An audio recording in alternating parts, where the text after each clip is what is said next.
Our third presentation, our third moderator for our third presentation, please, Dr. Zeina Al-Maani is a consultant endocrinologist, will be our third moderator. Thank you. Thank you to the Palestinian Society for organizing this successful conference. It would be my pleasure now to present our next speaker, Professor Francesco Schiarelli.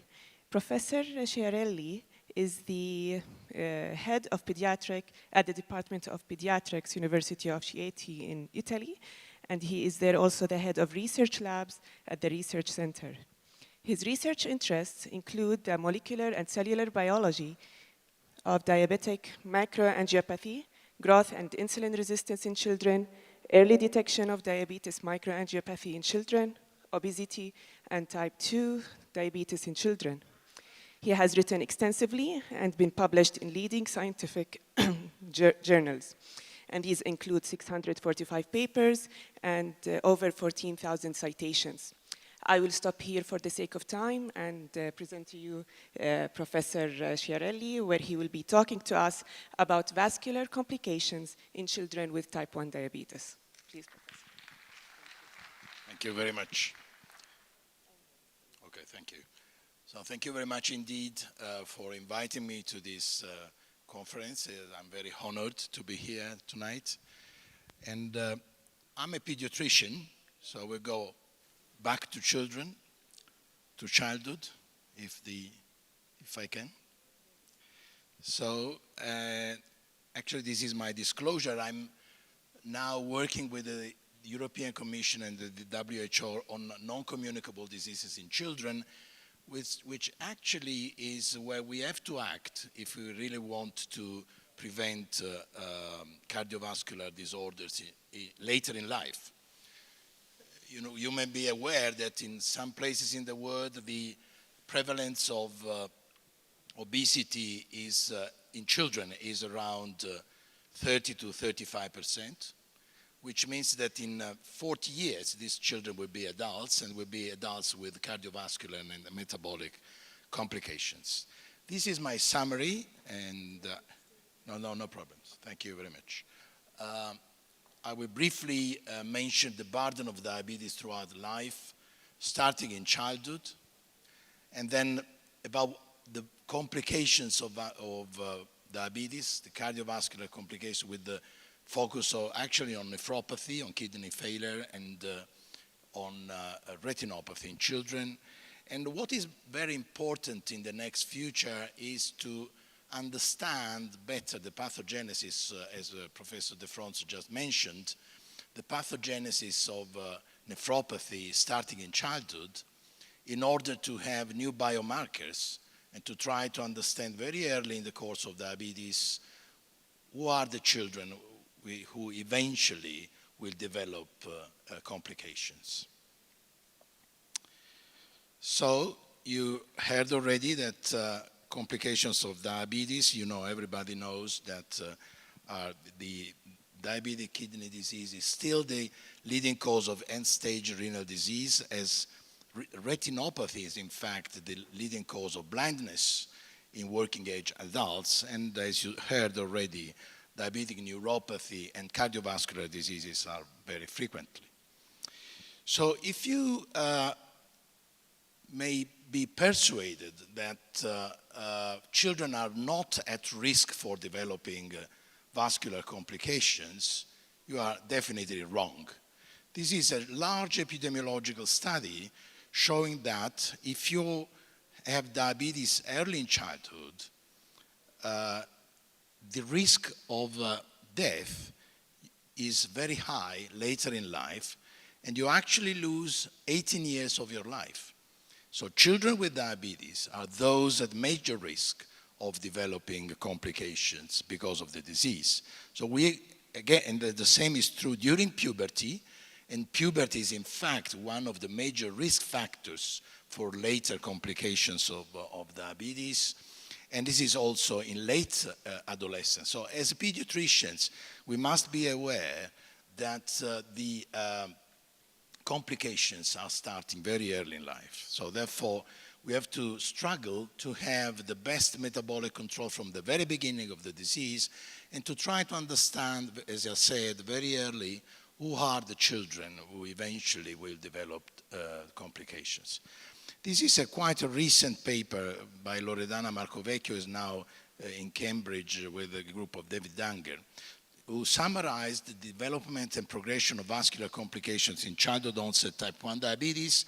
And you can see actually that the early signs of vascular complications may be already present early in childhood, like with increased urinary albumin excretion rate and microalbuminuria. I will discuss briefly how to define microalbuminuria, which is still one of the risk factors for later development of nephropathy.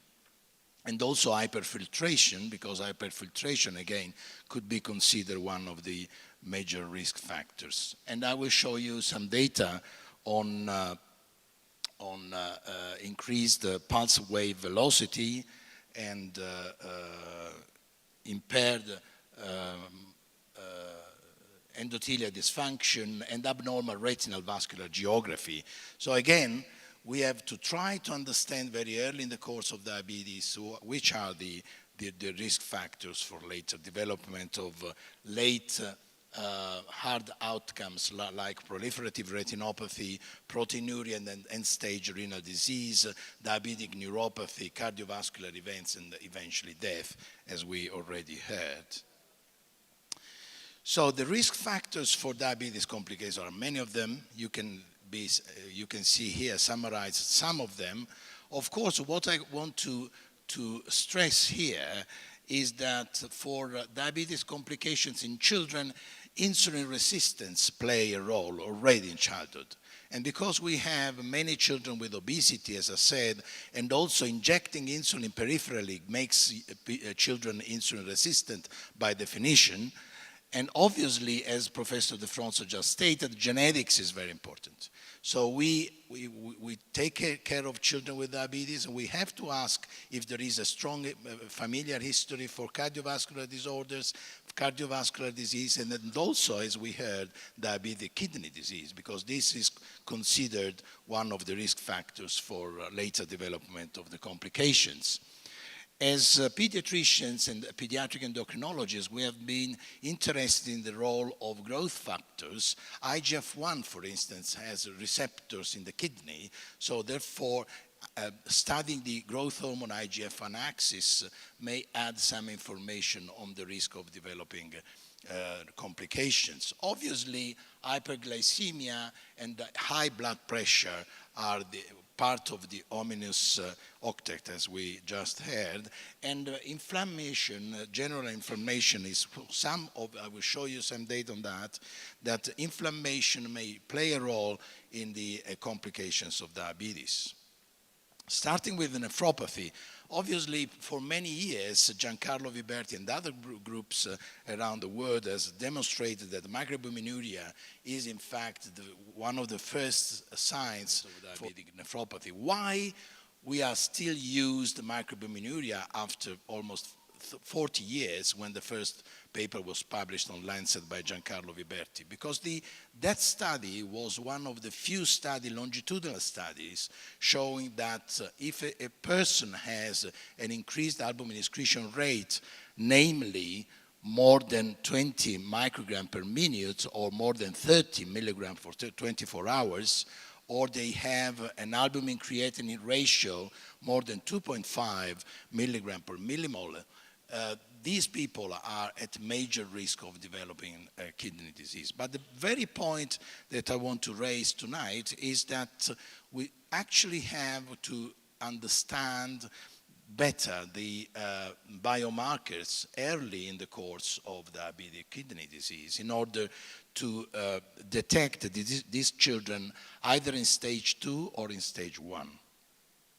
So the definition of microalbuminuria has been recently revised in the ISPAD guidelines published on pediatric diabetes last year.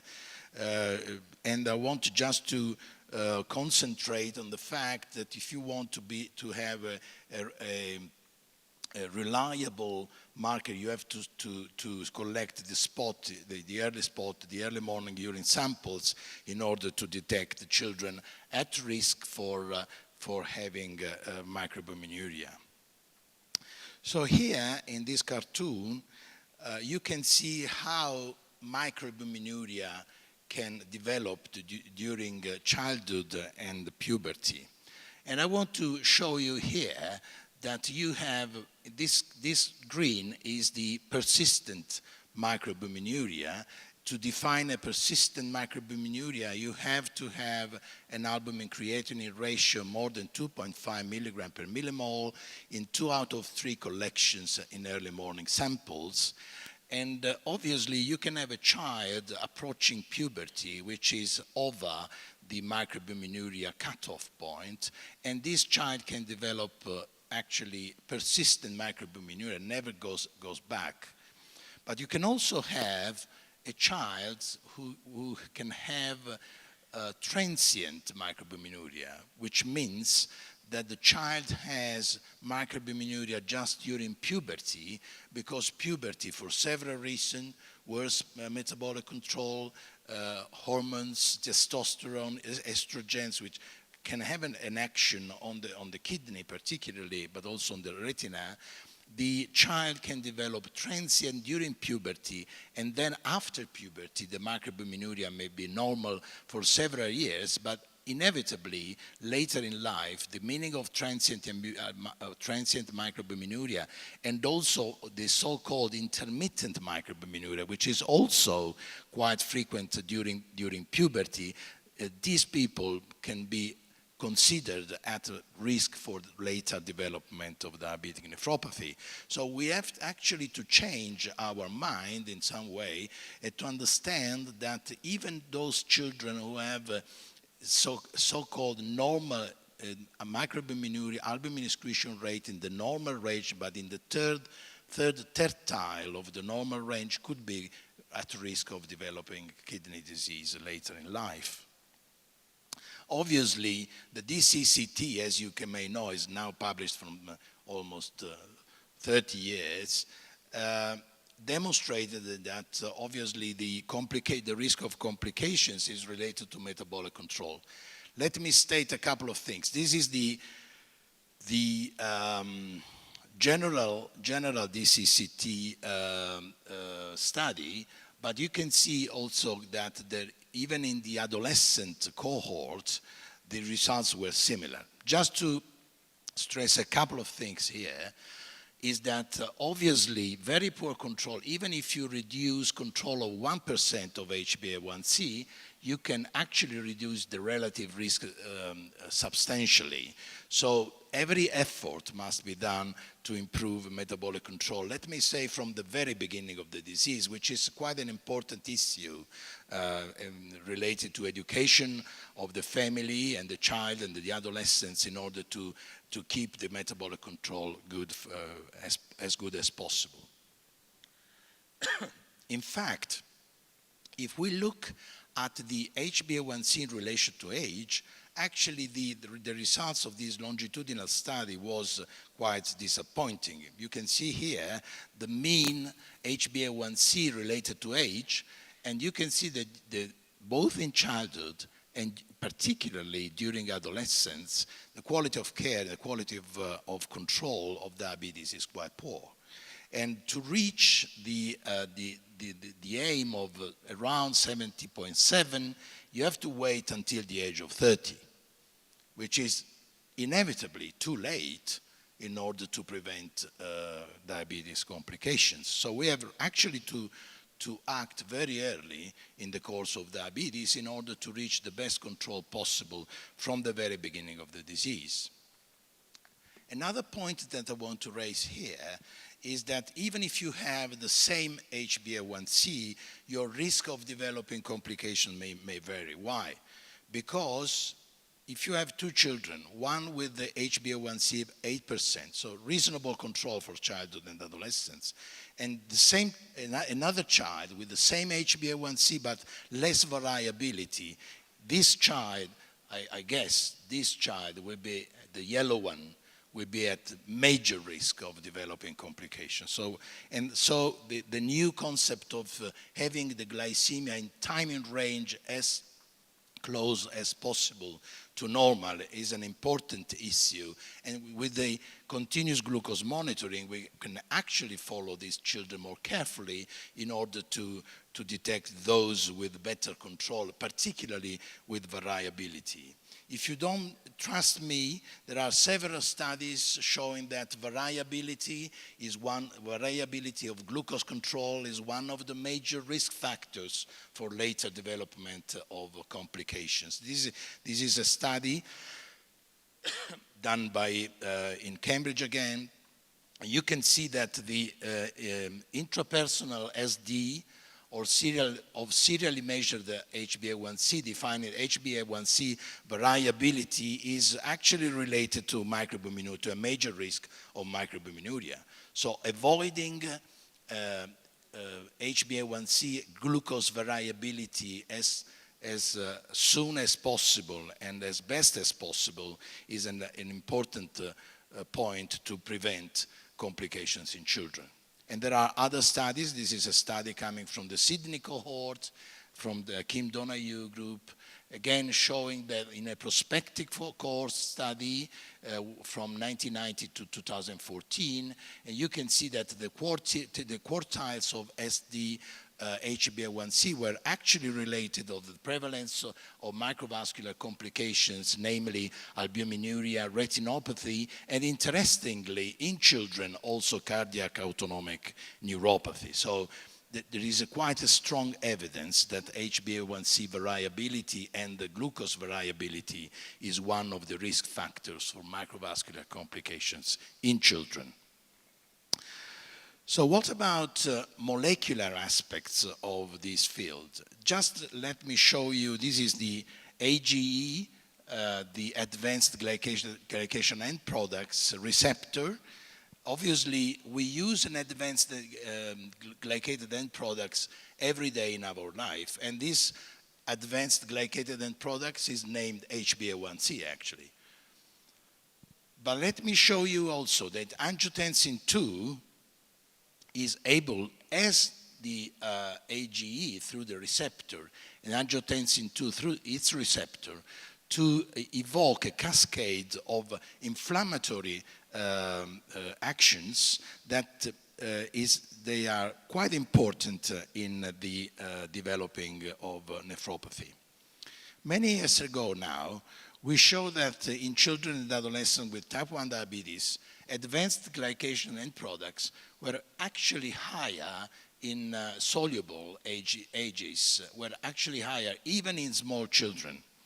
And later, there was a paper published quite recently coming from a Danish group showing that the formation of serum AGEs starts very early in the course of diabetes. And if we presume that advanced glycated end products are a risk factor for developing of nephropathy, we should try to prevent advanced glycation end product. You can see here that the carboxymethyldysine and pentosidine were actually related to HbA1c. So when we have HbA1c quite high, the advanced glycation end products is very active. So how can we try to prevent this?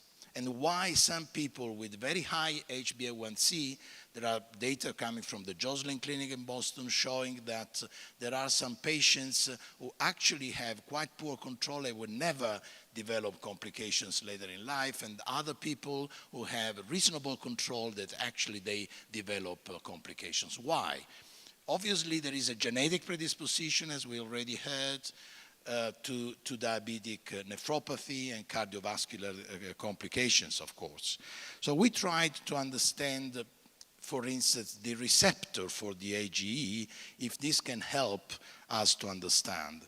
You know, the receptor of the AGEs is obviously in many tissues, for instance, in the kidney, in the heart, in the muscles, and obviously, if you have a good receptor for the AGEs, obviously the AGEs, the advanced glycated end products, act very, very, very quickly and very hardly. So the point is that there is a receptor circulating, endogenous secretory receptor for the AGEs, which is circulating in the blood, and it is actually a scavenger for the advanced glycations. In other words, if you have a good soluble receptor for the AGEs, you can catch the AGEs in the blood, and therefore the AGEs can act less in the kidney and in the retina. So we tried in a prospective study together with the group of David Danger. These are children followed in the UK and in Italy, and you can see here, so it is actually a prospective study from around 1,000 children from the diagnosis, followed from the diagnosis. So this graph shows that these are people who actually, children who actually developed microalbuminuria later in life. We followed them for almost 20 years. And you can see here that from the very beginning of the disease and before the development of microalbuminuria, the endogenous secretory receptor for the AGEs was lower compared to those who actually did not develop microalbuminuria. So we concluded that study and the paper stating that from the very beginning, the reduction of the endogenous secretory receptor for the AGEs could be one of the markers for later development, or at least of microalbuminuria. Obviously, this field has been developed further, and you can see here one of the papers which were published detecting the urinary cytokine chemokine signature of renal hyperfiltration in adolescents, actually, with type 1 diabetes. To cut a long story short, these new biomarkers are mainly related to inflammation. Obviously, Professor De Fronson and Mohammed, they know quite well CD40 ligand for the reason that CD40 ligand was used in some studies for cardiovascular risk. In other words, the higher is CD40 ligand, the more is the risk for later development of myocardial infarction. So, there are other markers. For instance, MDC is a marker of the kidney. So again, to cut a long story short, the message is that the more hyperfiltration you have, the black bars here, the more you activate inflammation. So inflammatory markers could be used for early detection of diabetic nephropathy in children. So another field of interest for evaluating risk biomarkers for later risk of development of complications is the microRNA. Is also quite an interesting field. There are several studies, I don't want to be too long here, showing there is a relation between some microRNA and diabetic complications. This is a paper showing that the microRNA 125B and the increased of microRNA 146A, 5P, blunts NF-kappa B, which, as you may know, is a signal for inflammation. So therefore, microRNA could help to identify these patients at risk for developing diabetic nephropathy. And also non-coding RNA and diabetic nephropathy is an interesting field of research. This is a paper coming also from our group showing that this microRNA could promote the diabetic nephropathy, at least in the animals. So do we have then new biomarkers for diabetic nephropathy in children? Obviously, we have to concentrate on biomarkers of glomerular damage. I'm very glad that Professor De Fronson underlined the fact that the the nephropathy from the very beginning is also a tubular disease. So we neglected, I think, this point in the last decades. But as I will show you, there are some interesting biomarkers of tubular damage that could be used for detecting of children at risk for developing complications. And I will briefly go through these 4 biomarkers of diabetic nephropathy in children. So these are biomarkers of diabetic nephropathy, namely the 4 glomerular markers. Transferrin, for instance, has been used in some studies. Transferrin has the same molecular weight of albumin, so it's not surprising that can be used as a glomerular markers. But as I said, quite interestingly, there are new studies showing that some interesting tubular markers, NGAL or KIM or NAG, could help us to understand children at risk for developing complications, namely nephropathy, and also markers of oxidative stress and inflammation, as I said, could help. So again, to cut a long story short, you can, if you are able to measure all these biomarkers, you can actually correlate these biomarkers with the risk of developing nephropathy in children. And in the future, these biomarkers could actually help us to understand early in the course of diabetes which children are, and adolescents, patients in general, are at the major risk of developing nephropathy. So the International Society for Pediatric and Adolescent Diabetes stated recently, when we have to start screening for nephropathy in children, you can read yourself, we should start actually 11 years, at the age of 11 years, with 2 5 years of diabetes duration. And let me say that unfortunately, we have to still to use urinary albumin-creatinine ratio, because actually we do need longitudinal studies to, as I said, understand exactly which biomarkers we could use for later development of complication. Let me state that probably the tubular biomarkers and the inflammation biomarkers could help and the hyperfiltration to understand the children at the major risk of complications. Obviously,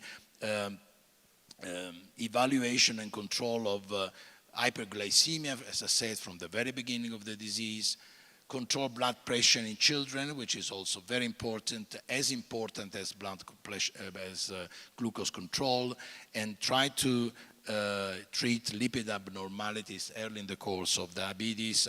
They are quite frequent also in children, so we have to screen children for lipid abnormalities.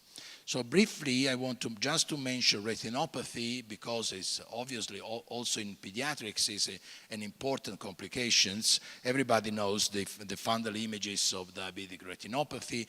Just I want to state that quite recently, I have to say, the Danish group showed that retinal vascular geometry may be used for prediction of long-term microvascular complications. In other words, if you have different retinal vascular geometry, you can predict not only proliferative diabetic retinopathy, but also you can predict diabetic nephropathy and diabetic neuropathy. So studying the geometry of retinal vascular is more important than just having an ophthalmologist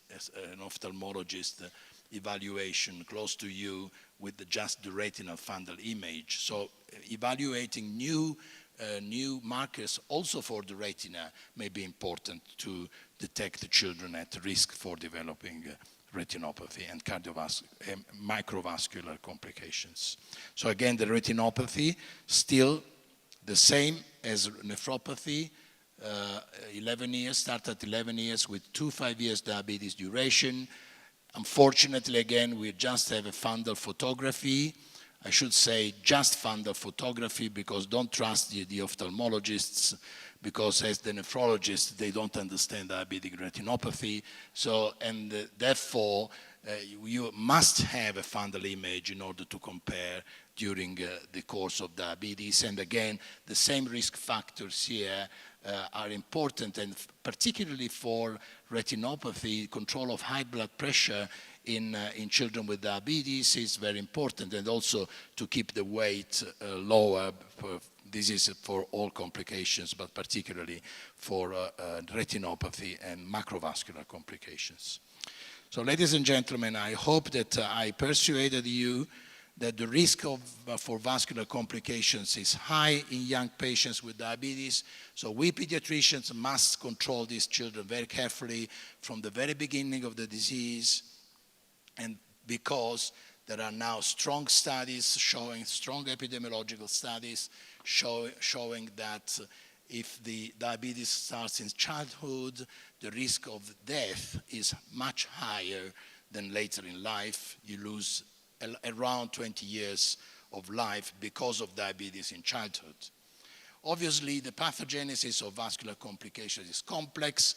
We have to study further, and therefore, if we in the future will understand better the pathogenesis of vascular complications in children, we could actually enable the identification of early markers. We desperately need early markers for complications in children. And obviously we can, I didn't have time to speak about treatment, but actually we can individualize and tailor the treatment for these complications also in children. So thank you very much for your attention.